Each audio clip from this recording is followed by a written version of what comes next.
Welcome to Tales from Flat Space, a podcast of science fiction and fantasy by yours truly, Gina A. Pond. Just know that the stories in this podcast may contain content that could be disturbing to some listeners. Listener discretion is advised.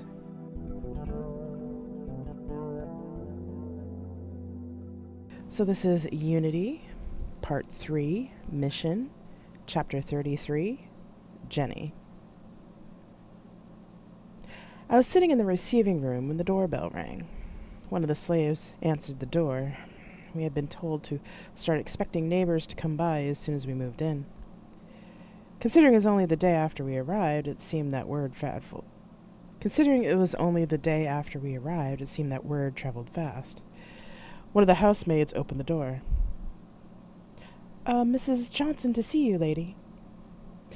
"Please show her in and fetch some fresh tea, Margaret." "Yes, lady," she said, and went to show my visitor in. My stomach was in knots. This was the first real test on my own. I prayed to whatever gods who would listen that I would pass it. The woman who entered the room was older, with graying red hair and green eyes. She was much shorter than me, but moved with a grace that I could only hope to imitate. I curtsied as custom demanded and offered the appropriate greeting. "In the name of Blessed Owen, you are welcome to my home, Mrs. Johnson. Please have a seat. Margaret will be bringing fresh tea in a moment. I hope you are doing well today, ma'am." The woman strode across the room like a force of nature. Yes, well, stand up straight. Let me look at you."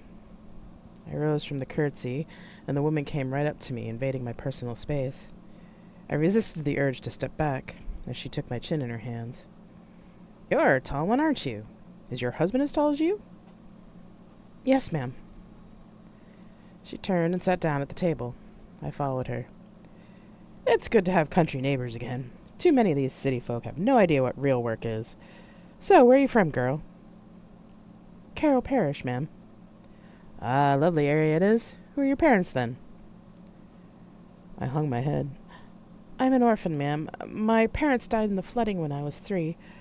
Lord Martin and his wife took me in, God be praised." Mrs. Johnson was staring at me, eyes narrowed, as she was trying to look into my soul. I wished that my nervousness wasn't quite so obvious, or at least that she took it as being a country woman in the big city. "Oh, don't be so anxious, child. I won't eat you. I'm a crusty old lady, and I know it. God be praised that Lord Martin was so generous to take you in like that. Is it true that your husband took on the Lord's name, too?" Margaret came in with the tea. She poured a cup for each of us, then left the room. "Yes, ma'am. Master Martin was also an orphan. My lord took him in as an apprentice, then made him his heir, since none of his other children lived to adulthood." "Oh, the poor lord. So like in a fairy tale, you two youngsters fell in love and got married?" I blushed. Finally, the older woman smiled at me. "Well, few of us in our class marry for love, my dear, and I'm glad that you got lucky in that.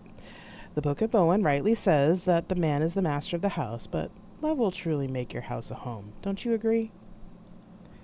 I smiled and blushed again. "Yes, ma'am." "Tell me how you're settling in, then, and I'll give you all the neighborhood gossip." I sipped my tea. Mrs. Johnson seemed to be a strange old woman, but she was all right. I smiled a friendly smile, relieved that I had passed this first major test. "Apparently we're a bit of an anomaly," I said to Mark, as we were getting ready for bed. "What do you mean?" he asked, as he was taking off his shirt. "That ours is a love marriage." Mark nodded. "Yeah, that's very true. Even before I left, love marriages in the upper classes were rare. My father was going to marry me to the daughter of a district pastor who was one of his political rivals in order to consolidate his power.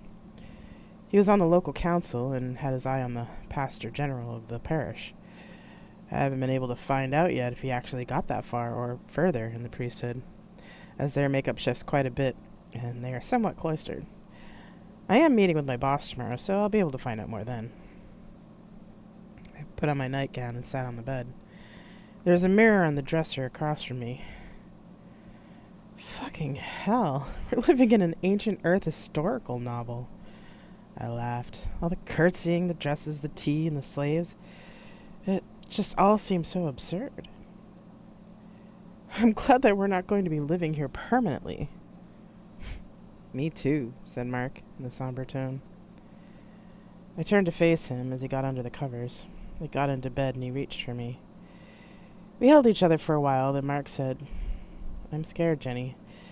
Things are much stricter now than they were even 10 years ago, and much more secretive when it comes to the clergy. From what I'm understanding of the newspapers and from Lord Marsden, the Loyal Sons aren't just the men sent out to Unity anymore, but a subset of the clergy that enforces piety. It's going to take a lot for us to maintain this cover and find a way to get to the ruling council in 9 months. We'll figure it out, love. We're not out of resources, and we just got here. Mrs. Johnson just gave me all the gossip about the families down our street. I'm sure we could have dinner parties where we can get more information. We're expected to do that anyway. I patted his hair and kissed his forehead. We'll figure it out, I repeated. He looked at me. You know you're really strong, right? I shrugged. I don't feel strong. I'm terrified every minute that we'll be found out. But if I don't believe that we'll succeed, I'll be useless. You are far from useless, Jenny. Me, on the other hand. Seriously? We're going to play Who's More Useless when we could be doing other things? I laughed. Mark let out a small sigh. True, it's been a while since we've had some real privacy, huh? I answered by kissing him with a hunger and passion that I hadn't been able to express since we were on Lightbringer. Mark answered that with a passion of his own, and for a while we were able to forget the rest of the world. Our security team were white working-class men, all in the underground. George was the supervisor and had vetted all the staff himself. He was a large man, taller than me, which made me feel strangely comfortable. He reminded me of my father's security team and had the same dangerous air. He even walked like a predator. A week after we moved in, he came into the receiving room where I was setting up to meet another of the neighborhood wives. Madam? I looked up from the table setting. Oh, George, is there anything wrong? No, madam. I just wanted to let you know that your study is ready for you. I apologize for it taking so long, but we had some problems with some of the contractors. I raised an eyebrow, but didn't ask what kind of problems nor how he had solved them. All I said was, Thank you, George. I'll go and look at it after tea with Mrs. Rapp. George nodded and probably would have tipped his hat if he had one. Very well, madam. He turned and left. I was impatient to get through tea, and the ritual of introductions with Mrs. Rapp felt like it took an eternity. Unlike Mrs. Johnson, Mrs. Rapp was very reserved and quiet. She had no evident curiosity and barely asked me any questions. Thankfully, she didn't stay very long. When she left, I was relieved. The kitchen maid came in to clean up the dirty dishes, and I went in search of Beth. I was astonished by the near supernatural ability of the servants to be in the right place at the right time until I went into the servants' dining room and saw a room with a bank of surveillance cameras in the public areas of the house. It wasn't that there wasn't technology on New Harmony, far from it, but in the upper-class world it was well hidden as an act of seeming piety. Women weren't allowed to use technology in public, but could use it in their homes if their husbands let them. It wasn't as advanced as Unity tech. If I was guessing right, it was somewhere around 21st or 22nd century Earth technology. That, thankfully, would make my job a little easier. I found Beth consulting with the housekeeper, Martha, in the kitchen. The cook was kneading bread for tonight's supper, while the scullery maid washed dishes. Martha and Beth looked surprised at my entry, but they both curtsied. Mistress, do you need something? Asked Martha. Yes, Martha, I need Beth for a bit, if you don't mind.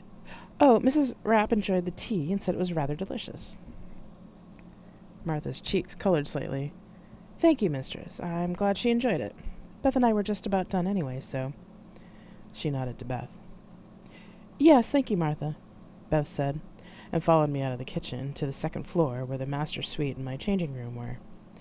There was a closet in the hall just past my changing room. I opened it. The shelves to either side of the door had spare linens and cleaning supplies. The closet was just big enough for 2 people. I pulled the light cord and ushered Beth inside. Mistress? I put my finger to my lips and closed the door. There were boxes of detergent on one shelf, and I put my hand on the top of the one closest to the wall. The back wall of the closet clicked, and the door opened. I pushed the door the rest of the way open, motioning again for Beth. I turned off the light inside the closet, and then closed the inner door. I flipped the light switch. Inside this room was a computer terminal, desk, 2 chairs, and several boxes. I breathed a sigh of relief being in this secret room. I flopped down into the chair at the desk. Take a seat, Beth. In here there's no mistress, okay? At least for the sake of my own sanity. I need at least one place where I don't have to act like some pious country git. Beth laughed. You're doing very well, though. I knew she was about to say mistress, but she stopped herself. What is this room? I smiled. Hopefully, the beginning of the end. I'll be doing some of my computer work here, and it's also a panic room. Lord Martson had this room built as a spare closet, but George hired some underground contractors to make the door. Only me, Mark, George, and now you will have access to this room. Me? Why me? Beth asked. I put my head in my hands for a moment and scrubbed my hands through my hair. I need you to do something for me if anything happens to me or Mark. I know you have some idea of what our mission is and our deadline, but we need a backup plan. That's you. You can't be serious. You're part of the underground, right? I may play stupid, but I'm not. Half the folks who came to the house while we were training in the country came to see you, not Lord Martson. I couldn't talk to you about it then because we had no real privacy there, but now we have this glorious closet. I waved my arm to take in the whole room. And I need a backup plan that Mark doesn't know about. Beth raised an eyebrow. You're not going to tell him? No. If our cover is blown, he'll be the first of us to be rounded up. I've had enough experience being a fugitive to know that you always have to have at least one backup plan. More than one is better. Mark and I have a couple of them between us, which I won't tell you about, just in case you're captured for whatever reason. Listen, I don't want to freak you out, but we can't afford not to be realistic about things, right? The other woman nodded. I looked over the stacked boxes, found the small black briefcase-sized one, and brought it over to where we were sitting. So, the bigger boxes are survey weapons. You'll probably need to grab them in a hurry if we're blown. Don't wait too long if we're put in jail. It'll be hard for them to get in this room, but it's not impossible. I put my thumb on the fingerprint reader of the briefcase, and the latch opened. Nestled inside was a necklace of 7 silver nanopickets and a projection module with a countdown timer, showing a date 9 months from now. This is the most important box in this room. Basically, Survey has a little surprise for the ruling council, and if they don't meet Survey's demands, well... I paused. I trust you, Beth, and I need someone I can trust to do the job if either of us can't finish it. Beth scoffed. Oh, please. The ruling council are all fanatics. They won't give in to anyone. Killing them will be the only option. I frowned, but she would know better than I would about how the council would react. After meeting with all the neighborhood wives this week, I suspected that the mission was going to be a lot harder than any of us had expected, even the AIs. I waited for her to make up her mind. Beth stared at me for a moment, then said, Okay, I'll do this on one condition.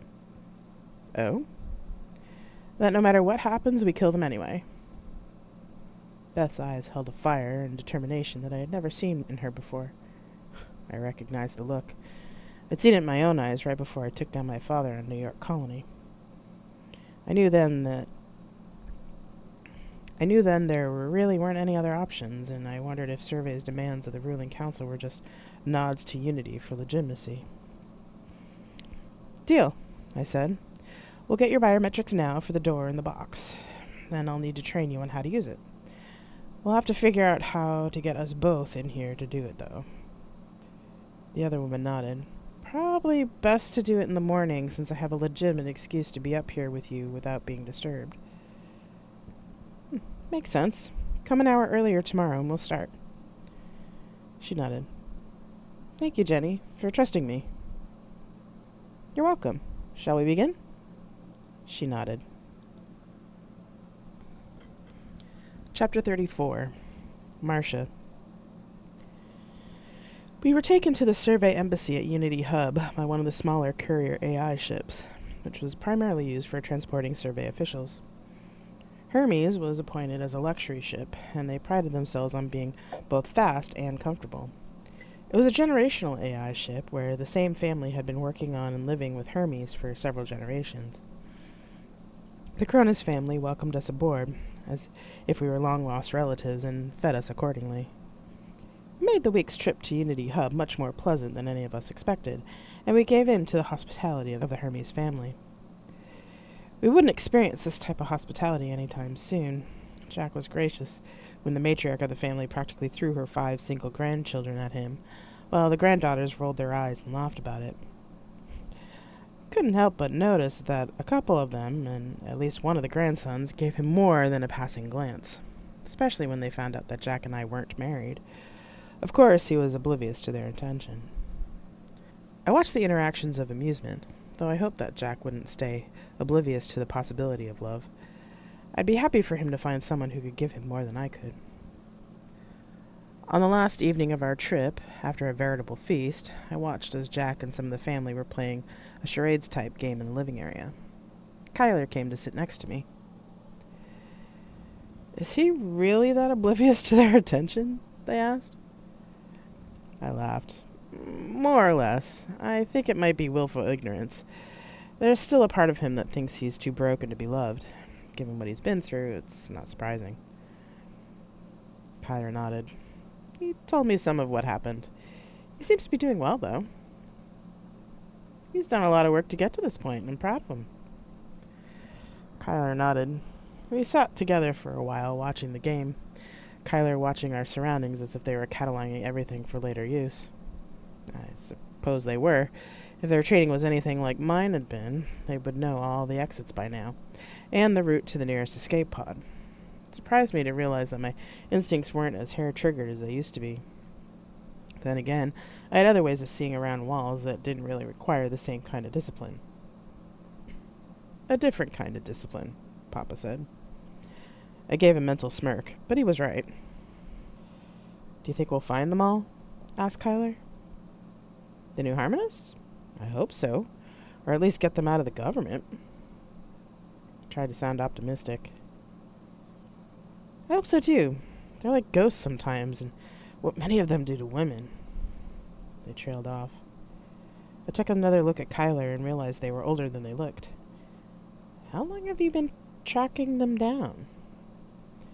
About 15 years officially." I nodded.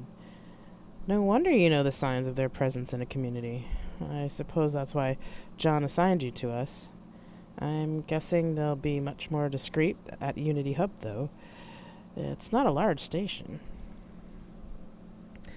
"Yes, most likely," they said.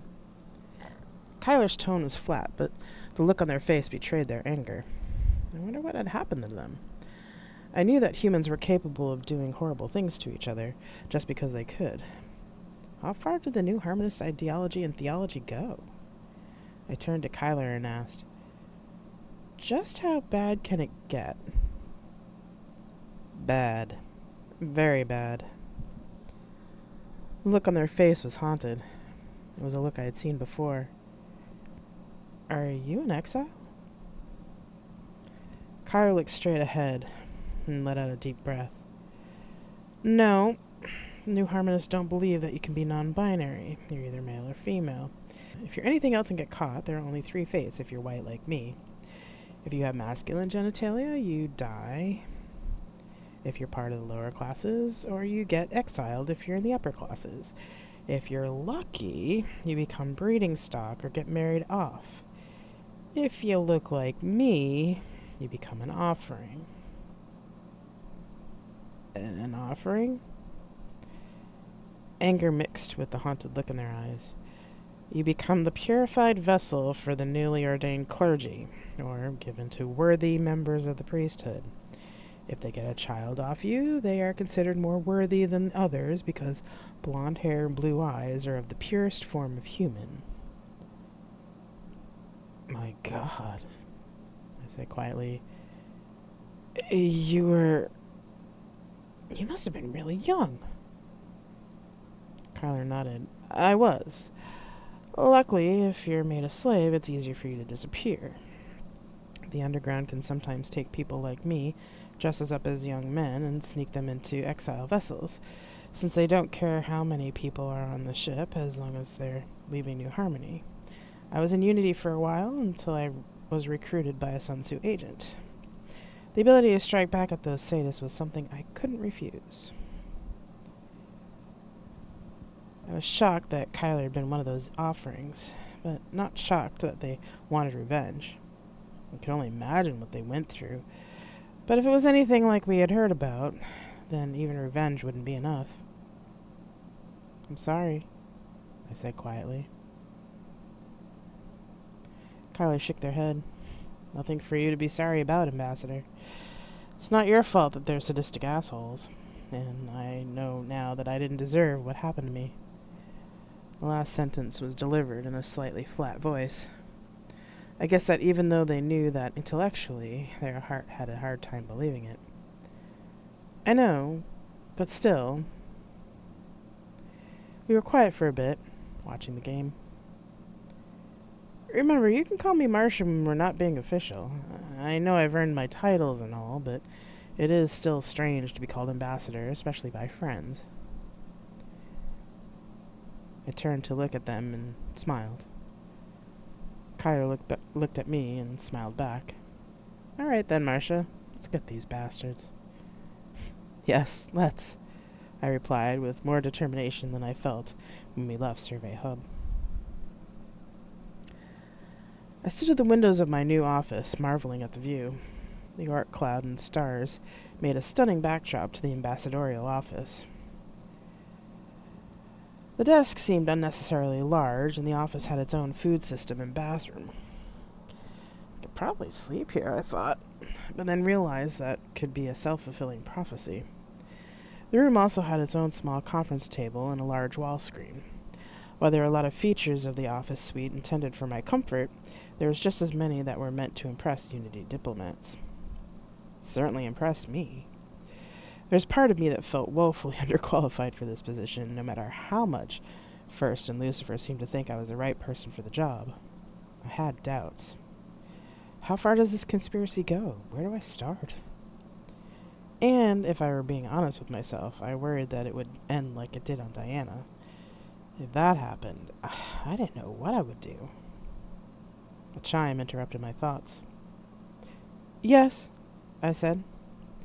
Ambassador, there's a Malcolm Brooks here to see you, ma'am. Says he's family? Kyler announced. I froze. What was he doing here? Send him in. I steeled myself for confrontation. The last time we had seen each other was long ago, and it not ended well. I turned and faced the door, gripping the back of my office chair as a tall, dark-skinned man entered the room. His face was more lined than the last time I'd seen him, and his eyes more haunted. There were a beginning of gray streaks in his hair and a slight limp to his walk. We locked eyes with each other as he crossed the room. Kyler, who stood in the doorway waiting for instructions, cleared their throat. I jumped and said, hold any calls, please. Unless it's an emergency, we're not to be disturbed. Yes, ma'am, I said, and closed the door. We stared at each other a bit longer in silence. I didn't know what to say to him. What could I say to him? Hey, sis, he said. Malcolm, I replied. He moved closer to the desk. You're a sight for sore eyes. I gave a small smile. I've been through some things. So I've heard. I stared at him again. He grinned the same sheepish grin that he had always had, even when we were kids. What have you heard? I asked. May I sit? He asked. I nodded, and he took the chair across from me. I peeled my hands off the back of the chair and sat as well. I couldn't help gripping the chair's arms once I sat down. Until I knew why he was here, I didn't know if he was an enemy or not. Hear him out, girl, Papa whispered. I took a breath and waited. I've heard that you were on a failed pre-call mission. I heard that you barely survived a terrorist attack by New Harmonists. And I heard you left Unity, became a Survey citizen, and gained yourself a bodyguard and a cushy new job. You've done pretty well for yourself. Yes, well... I paused. How do you know? He just smiled at me. You're in UI. He nodded. They recruited me in college after you quit.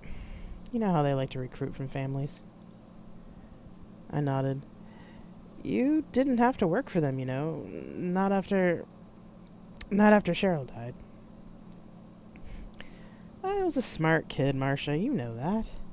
No matter how much you denied it, I knew you worked for UI on some pretty high-level ops. Mom and Dad never figured it out, but I knew you. You wouldn't have lied to me unless you were forced to, and there aren't many people who can force you to do anything. I smiled. Well, yes, that's true, I said, and I always knew you were smart, Mal. Well, after you left, I went back to school. Took classes in all the subjects they like people like us to take. Thing was, I actually liked it all. You lured them in? He grinned. It was the only way I could find out the truth. My smile faded. Malcolm, I gripped my chair harder. He raised his hand. I read the reports from Diana, yours and Cheryl's. Oh, hell. I put my head in my hands and cried. Shit. I heard Malcolm say through my sobs. 30 years of grief pouring out of me. I heard him get up and move to my side of the desk. Oh, this isn't going as I wanted it to. I'm not here to blame you. He grabbed my arms and turned the chair so that I faced him, as he kneeled on the floor behind my desk. Oh, God, Em, how did you survive? I fell out of the chair and into my brother's arms. The question only made me sob harder. Was it possible he'd forgiven me after all these years? I couldn't think. All I could do was feel the pain coming through me and through my tears. The room seemed to fade as he held me, and for a moment I could feel Cheryl's presence enveloping us both. I couldn't stop them, Mel. I was so caught up in their lies that when I found out what they were doing, it was too late to stop them. I failed her, Mel. I failed her. I said between sobs. I know, Em. I know, he said, holding me and patting my head. After a few more minutes, I calmed down and pulled back from his embrace. He looked down at me with so many emotions in his eyes, I had to look away. I chuckled. We ended up on the floor. I got snot all over your nice suit. He laughed. Doesn't matter. It'll wash out. Come on, let me get you some tea. He led me over to the more casual area of the office, where there was a couch and a couple of chairs. Moving to the drink dispenser, he dialed in some tea. The herb-scented brew was calming, and the hot liquid eased the ache in my throat. Malcolm sat down, holding a beer, and took a long swallow. I forgave you a long time ago. I wish I could have talked to you before now, but you entered Unity Fleet when I was just starting UI. When I heard that you were the new Survey Ambassador, I thought I could finally get the time to talk to you. Seems I was right. I don't know what to say, Mel. I'm not sure if I forgive myself. You should, Em. He's held out a small data key. Here, it's keyed to your biometrics. You should read it when you have the time. What is it? It's Cheryl's reports from Diana. I stared at the key. I could feel her spirit in the room, but I ignored it. I put the key beside me on the couch. I was compelled and repulsed all at the same time, not knowing what I would find in those reports. Thank you, I said in a hoarse whisper. You're welcome, he said quietly. He finished the beer and stood up. If you need anything, Em, anything at all, give me a call. I'll leave all my contact details with your secretary. He started to walk towards the door. I looked at the key beside me and then at the man heading for the door. I realized belatedly that he risked his job giving me this data. I hadn't been strictly off the rolls of UI while I was in Unity Fleet, but now that I'm a representative of another sovereign nation, Malcolm shouldn't have said anything to me at all. "Wait," I said. He turned. "What do you know of New Harmony?" He looked thoughtful. "Why do you ask?" I looked him in the eyes. "You have a mole, maybe several." His eyes widened. "Tell me." "You might want another beer." He grinned. "I think you might be right," he said, as he went back to the drink dispenser.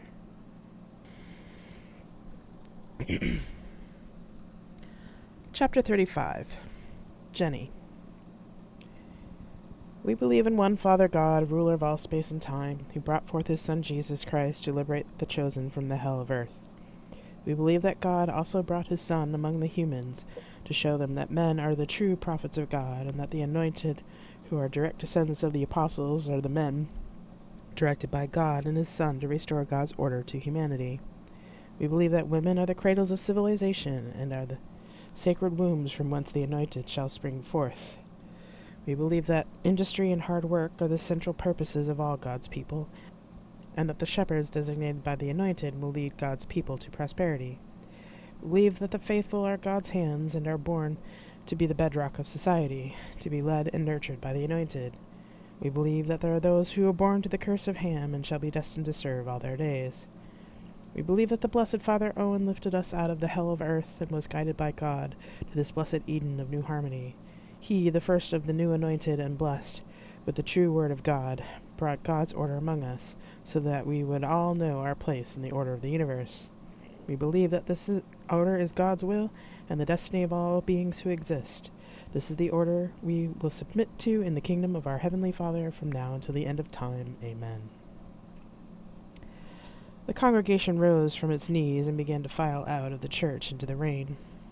It was late fall, and the rain seemed to be unending. If it wasn't pouring down, it was a steady drizzle that seemed to make everyone miserable. George lifted the large black umbrella over us as we stepped out and led us to the car. This service was the only time of the week that the population of New Harmony mixed, and even then the classes were still rigidly segregated by seating. Beth emerged from the slave door and met us at the car. As we drove away, I let out a sigh. Sunday was the hardest day of the week for me, as having to look as pious as I should was becoming incredibly difficult. Mark took my hand. We didn't even have to say anything after church anymore, not after 3 months of the same struggle. Beth joined in the silent communion. I could tell that she was angry underneath her mask of serenity. I couldn't blame her after today's sermon, lauding the glories of the curse of Ham and how slaves should be thankful that they are beaten so that in the next life their curse might be lifted. It was such a racist piece of drivel that I had a hard time even keeping a straight face. I looked at her with silent sympathy. She shrugged and stared out the window. There's nothing to say. George pulled up in front of the townhouse. We all piled out, and George went to park the car. The butler opened the door, taking our coats as we came in. "Master, lady, dinner will be ready at 4. Lord and Lady MacDonald asked if they could bring a friend with them." I looked at Mark, and he shrugged. There wasn't really any way to say no to such a request without causing insult. "Go ahead and reply that we'd be pleased to meet one of my lord's friends. Please make sure the cook has made enough for all of us," Mark said. Not that he really needed even to say that. The cook normally made enough food for an army on Sundays, it being a day where having guests for dinner was common. "Lady Jennifer and I will be upstairs refreshing ourselves." He started upstairs, and I followed. "Will you need my services, mistress?" asked Beth. "No, not until this evening, thank you," I said, and heard her walking to the servants' quarters as we went up the stairs. As I followed Mark up the stairs, I could see the tension in his back. We made it to the landing, but instead of going to our bedroom, Mark led the way into the safe room. I closed the door behind us, and he scanned his hand. Once the door was closed, he turned to me with panic in his eyes. "What is it?"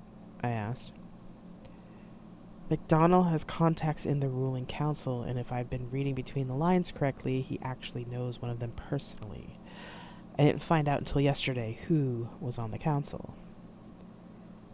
Oh, shit. Your father? Mark gripped one of the chairs. He's the fucking archpriest, Father Aloysius Cookson. Holy fuck. So who's your boss bringing tonight? He shook his head. I have no fucking clue. But I also have an uncle on the council, Father J. Cookson. But I don't know which district he runs. If it's this one... You didn't have to say it. We'd be blown. The worst part is that we can't turn away anyone who comes over for dinner. That was the tradition, and I thought it was an annoying one. You couldn't deny anyone your table unless there was a death in the family or you were physically ill. Now it could mean our lives. Right, Mark sighed. Fuck. All right, lover. We can't panic, but we have to move the timeline a bit. I'll have Beth take the box to the underground. I know I didn't tell you earlier, but I gave her the instructions. I started pacing so that I could think better. We'll have George move the boxes to the secondary location. He has the muscle for that. I stopped and looked at Mark. His eyes were wide and staring. I strode over to him and took his head in my hands. Mark, we're going to die, he said. We knew this could happen, Mark. How can you be so calm? I'm not, but I'm focused. This isn't the first life or death situation I've been in. Mark blinked. Help me, please. I kissed him passionately, hoping to bring him out of his head a bit. He started kissing me back. When we stopped, the panic was still there in his face, but his eyes were a little more sane. Go and find George. Tell him to move the packages out of the closet for now. I'll have Beth get the box out of here and hide it with the underground. We will get through this one way or another, right? He nodded. Focus on the mission, right? I nodded. Okay, I'll see you at dinner. I'll have Beth sent up. He looked me in the eyes. I love you, Jenny. I always will. I love you too, Mark. Forever. He smiled a small smile, then walked out of the room. I breathed deeply and tried not to let panic overcome me. Hopefully this would be a council member that Mark didn't know, and we could just go on as planned. I prayed to any god who would listen that this would be just a routine dinner. I saw a movement out of the corner of my eye and could see through the surveillance cameras that Beth was about to come into the safe room. I smoothed my dress with my fingers and took another deep breath, hoping to look somewhat composed before she came in. The door opened. Mistress? I gave her a look, but didn't chide her for using the title. Beth, you need to take the box and go. Now. It's possible we may have a council member at dinner tonight. Her eyes widened, but she didn't hesitate. She went for the box, opened it to check that all the contents were in order, and turned back to me. How do I know when to come back? She asked. I shook my head. I think you'll hear if things went wrong. Otherwise, try and come back in a week. She nodded, looked at me for a moment, then turned and walked out. I went to the surveillance monitor to watch her leave the house through the servants' entrance. I breathed a small sigh of relief and then turned my attention to the computer. Securing the data about New Harmony we'd gathered wouldn't take long, and there was plenty of time before dinner. Marston, I apologize for the last-minute dinner guest, but as you're my favorite new clerk, I think you'll be happy to have him here. It will be certain to advance your career. The butler was taking their coats and showing their driver to the servants' hall. Mark shook hands with his boss, and I curtsied. Mrs. MacDonald curtsied as well, and we invited them into the sitting room. Thank you, sir. You are too kind. Where's our visitor? It's a surprise, Marston. He should be here soon, though, the older man said. Mrs. MacDonald turned to me and said, My lord loves to give surprises, Mrs. Marston. He's a bit of a joker, but he does it all for those he thinks are worthy of advancement. I nodded. That is indeed very kind. William beamed as the doorbell rang. The butler opened the door with a shocked look on his face and announced, The Right Worshipful Father J. Cookson for you, master. My heart fell through the floor. We all stood, bowing and curtsying. Please don't get up. I'm imposing on your hospitality, Master Martin, and it is Sunday, the day of rest, after all. Through my downcast eyes, I could tell that Father Cookson was taller than Mark, and they looked so similar to each other that they could be brothers. Whatever hope I had that this would be routine was gone. Mark and Mr. MacDonald moved over to the man to shake his hand. Please do come in, Father, Mark said. We're honored to have you in our humble home. The counselor sat in what normally would have been Mark's chair as head of house, and the rest of us followed him. The men were closest to the priest, where Mrs. MacDonald and I sat in the smaller chairs opposite them. I tried to keep my hands still as we sat. Would you like something to drink, Father? Mark asked. Yes, whatever you gentlemen were going to have. So, MacDonald, here's your star clerk. You have made quite the impression on my old friend here, and it's such a short time, too. You were a great find for old Lord Marsden. Mark obliged the other men and poured them drinks from the sideboard. Mark flushed. Thank you, Father. I strive to do the best I can. Ha! He's always so modest, MacDonald said. He's the best clerk I've had in a long time. Very disciplined and focused. If you keep this up, boy, you'll be promoted. The older men laughed. I'm sure you make your lady proud, too, Master Marsden, the cleric said. You must be very proud of him, my dear. Yes, Father, I said, as meekly as I could. At that moment, the door opened and the butler came into the room. Gentlemen, ladies, dinner is served in the dining room. The men stood first, then me and Mrs. MacDonald followed them out of the room.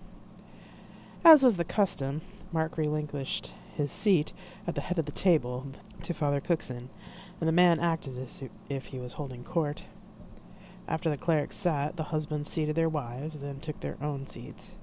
The lights were brighter in the dining room than they were in the sitting room, and I prayed that they wouldn't notice how similar the two of them looked. I could barely stomach the soup that was put in front of me, but I managed to swallow some of it anyway. It wouldn't do to see the lady of the house not eating her soup, after all. As I was trying to focus on eating with a roiling stomach, Mr. MacDonald's voice almost made me drop my spoon.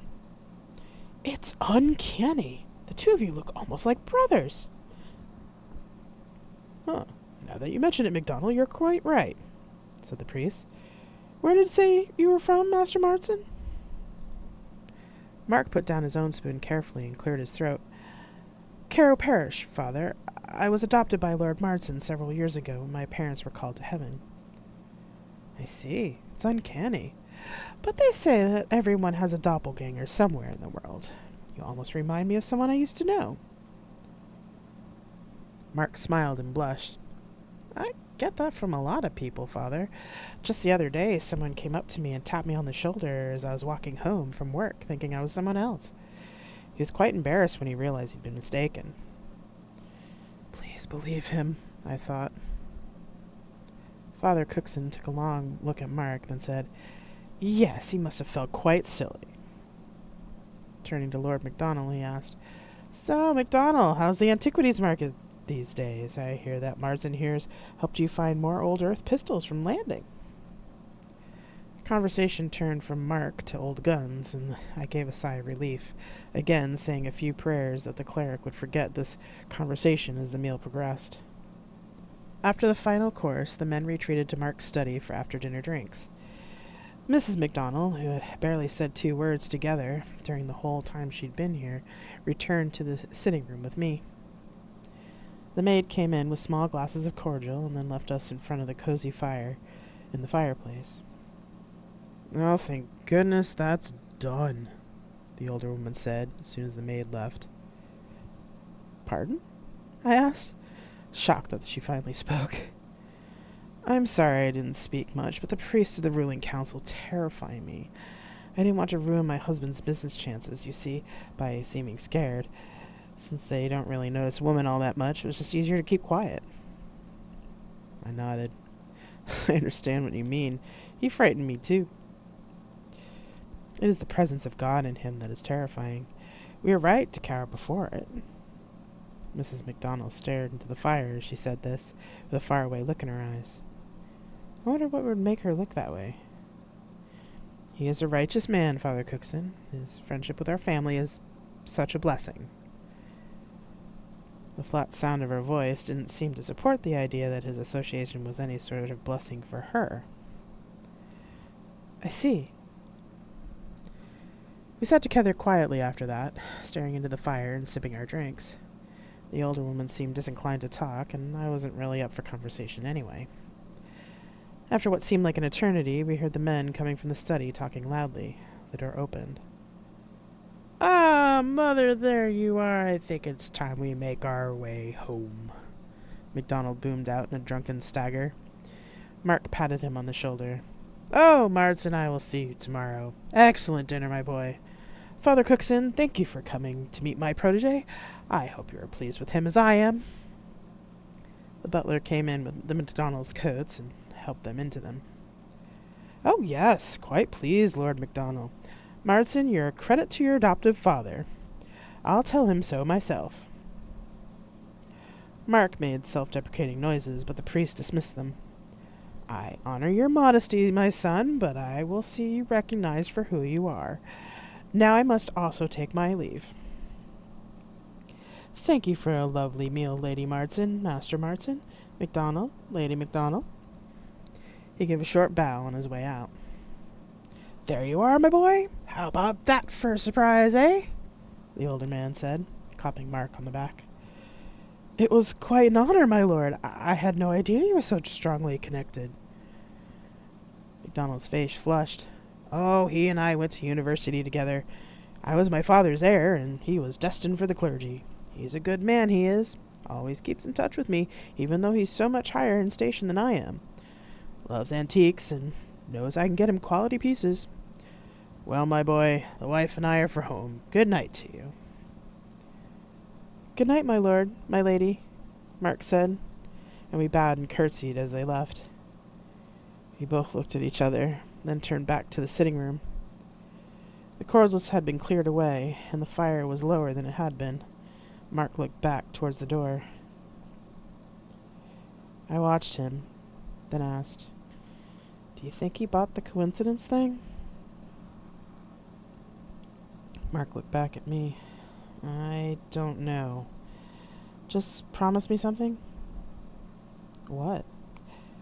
"When they come for us, don't fight them. They'll kill you if you fight them." I opened my mouth to disagree, but then closed it. I couldn't make that promise.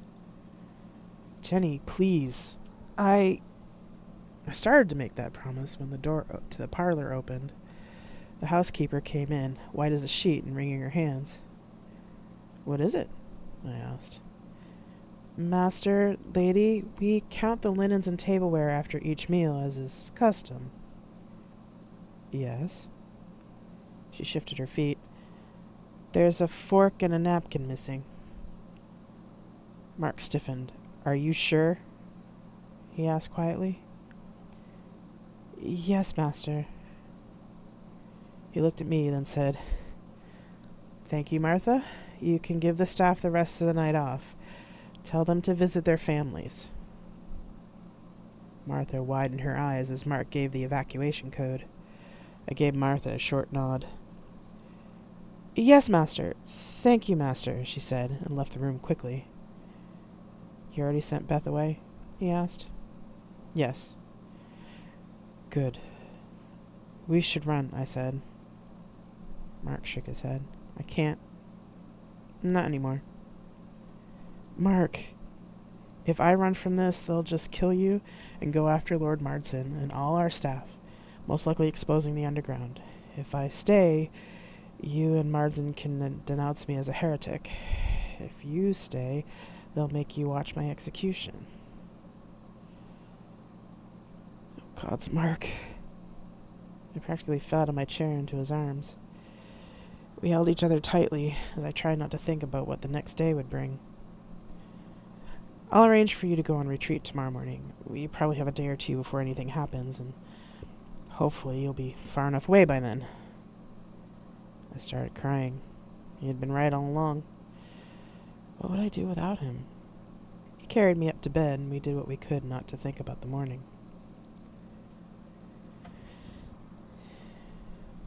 Chapter 36. Marcia.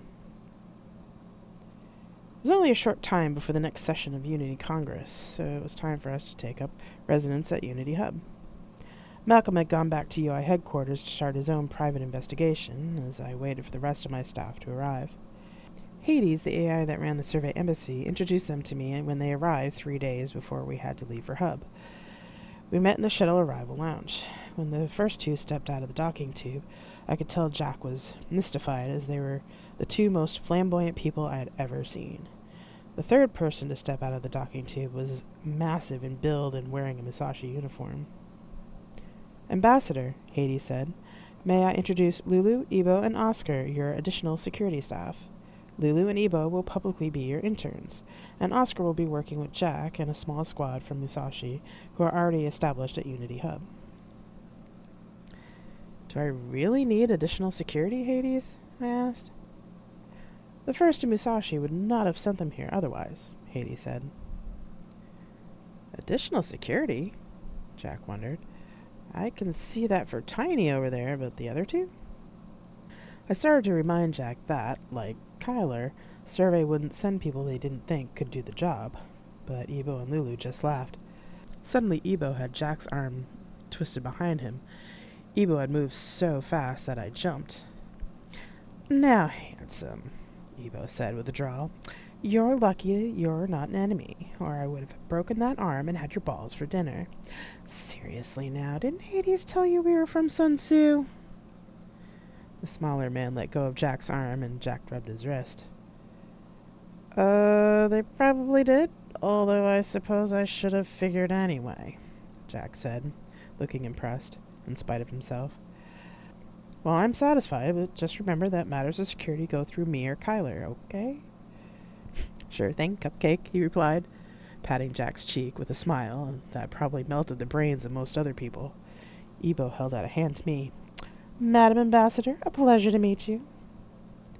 I took his hand, and, still stunned from the sudden display, I stammered out, Yes, a pleasure to meet you too." Lulu pushed forward and stuck out her well-manicured hand with long stiletto nails. "Oh, it's so good to finally meet you, Ambassador Brooks. I'm so looking forward to working with you." She took my hand and then shook Jack's hand. "And my, Sun Tzu didn't tell me you were both so cute." She mock-whispered to Jack, "Watch out for Ebo, though. He likes 'em butch." Oscar just rolled his eyes. From the long-suffering look on his face, I could tell that he had had a long trip with these two. Oscar shook hands with me and Jack, but just gave his name, and then resumed his imposing stance in the samurai uniform. The large man was so alert that I was a little worried he was going to strain himself. Jack looked approvingly at him, though, and I could practically feel the two warriors forming a bond already. I smiled. There came a squeal from the door of the lounge, and I turned to see Kyler running towards Lulu and Ebo. What a strange little family this is becoming, I thought to myself as the trio hugged and babbled excitedly to each other. I cleared my throat loudly. Kyler turned, blushed, and said, "Sorry, ma'am." "That's okay, Kyler. I'm guessing you haven't seen these two in a while." "Yes, ma'am." "Well, why don't you show them to their quarters, and Jack will sort out Oscar." I nodded. Jack smiled and nodded as well. "Good, then we'll meet in about an hour to go over things." Everyone gave an affirmative, and the three aides linked elbows and walked out of the room. As they left, Ebo said, "Oh, honey, have I got some good dirt for you? Did you know Tara's pregnant again? She's been thinking of moving to Hestia." We watched them leave the room. They're a force of nature, aren't they? "Still not a horrible thing to have more spies on our team," Jack said. "Well, come on, Tiny. Let's get the ambassador to her quarters, and then I'll show you to your bunk." "Sir," the man said with an audible sigh. "I think you're right, Jack," I said, and followed the two men out of the door. I had a feeling the trip out to Unity Hub was going to be eventful. A week later, the secretary outside the presidential offices took our names, then instructed us to sit in the waiting area. "The president will be with you shortly, Madam Ambassador." Thank you, I replied, and motioned for Jack and Kyler to sit. How long do you think we're likely to wait out here?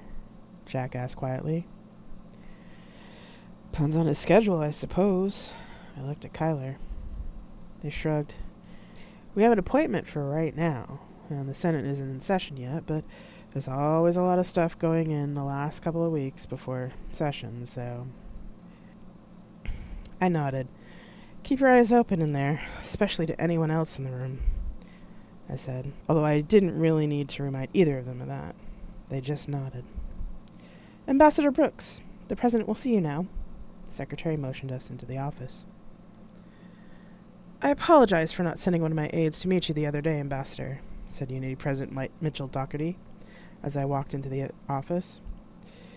You had arrived earlier than we expected. His grip was firmer than I expected. As soon as I touched him, all my psychic senses rang alarm bells. He let go of my hand and gestured us further into his office. I was grateful for the reassuring presence of Jack and Kyler behind me. I understand, Mr. President. I'm sure things are very busy right now before the start of the Senate session. Doherty nodded, then turned to his aide. Timothy, if you please. The nervous secretary cleared his throat. Yes. Mr. President, I present to you Reverend Marcia Brooks, who has been appointed by Survey to serve as ambassador to the Unity of Earth Colonies. I handed my credential tablet to the aide, who handed it to the president for his thumbprint. Doherty pressed the tablet's thumbprint sensor and handed it back to his aide. I officially welcome you to Unity Hub and the Unity Senate. Please, have a seat. Thank you, Mr. President. I sat across from him while Jack and Kyler remained standing near the door. Timothy and 2 other aides stayed in the room. I let Jack and Kyler look them over and focused on the man in front of me. Well, Ambassador, you have quite a colorful resume for a person in your position, Doherty said. Yes, I suppose you could say that, sir. He looked at me with a look I couldn't read when I didn't elaborate. He cleared his throat again. I'm surprised they let someone like you be their representative. A former spy with no political experience to speak of and a member of the clergy? I always assumed that Survey citizens were atheists, unlike many of us in Unity. The man smiled, what he must have thought was a friendly smile, though it didn't reach his eyes. I could feel Papa in my head making signs to ward off evil. I hope that I didn't give my feelings away as I replied, Well, sir, there are a lot of assumptions about Survey and the way Survey works as a nation. The AIs deemed me a worthy successor to this position, and I am honored to fulfill this duty. The AIs? Surely you're joking.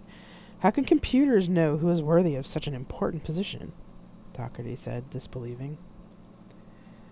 I could feel that this interview was starting to sour and we needed to get out of the room before someone started doing or saying things they'd regret. I stood up, surprising the older man. As I said, sir, I was appointed to this position and am honored to serve. As I am sure that you are a very busy man, I will take my leave. I look forward to working with you in the Senate when the session starts. I held out my hand to him, which he took as if he was holding something dirty. Personally, I wanted to wash my hands as soon as we got back to the embassy office. Yes, Ambassador, you are quite right. I'm sure there are a million things my aides need signed or approved. Thank you for understanding. He dropped my hand. As I turned to leave, he added, Oh, and Ambassador, I recommend that you and your staff avoid the fleet areas of Hub.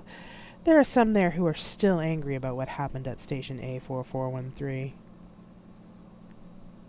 I turned and raised an eyebrow.